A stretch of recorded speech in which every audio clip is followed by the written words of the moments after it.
Today I've been thinking about a simple verse of scripture. A man can plan his steps, but the Lord directs his path. Proverbs 16:9.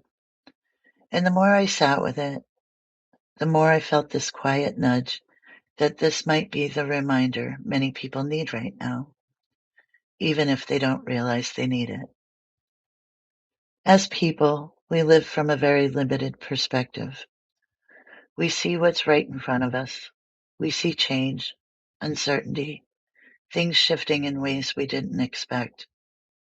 And when that happens, our natural tendency is often to go to the negative first, not because we're faithless, but because it's a form of self-protection.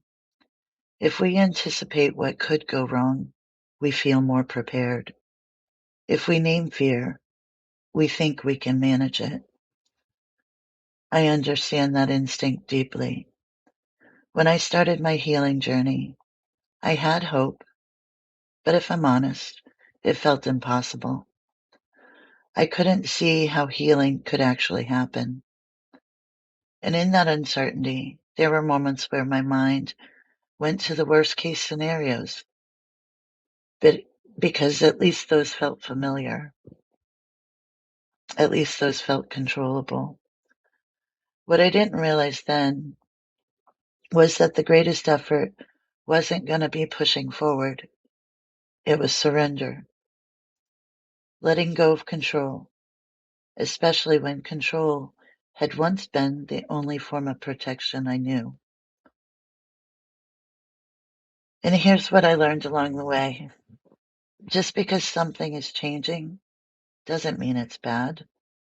Scripture tells us that God works all things for the good of those who love him and are called according to his purpose. That doesn't mean all things feel good. It means God is never absent from the process. He is always at work, even when we can't see the full picture. History shows us this pattern again and again. When the world shifts, when what was comfortable becomes unstable, people feel disoriented. The early church faced it.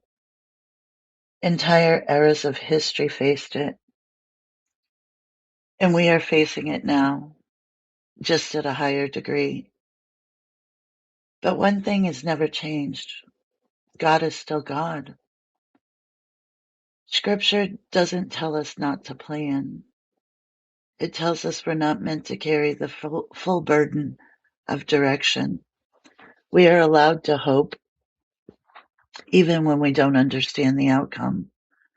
We're allowed to trust that what feels unclear to us is not unclear to him. So if you're in a season of uncertainty, if life feels unfamiliar, if your instinct has been to brace yourself for the worst, this is simply a reminder. In uncertain times, God remains unchanged. And the same God who has always been faithful is still directing your steps. Hope is possible because God is still God.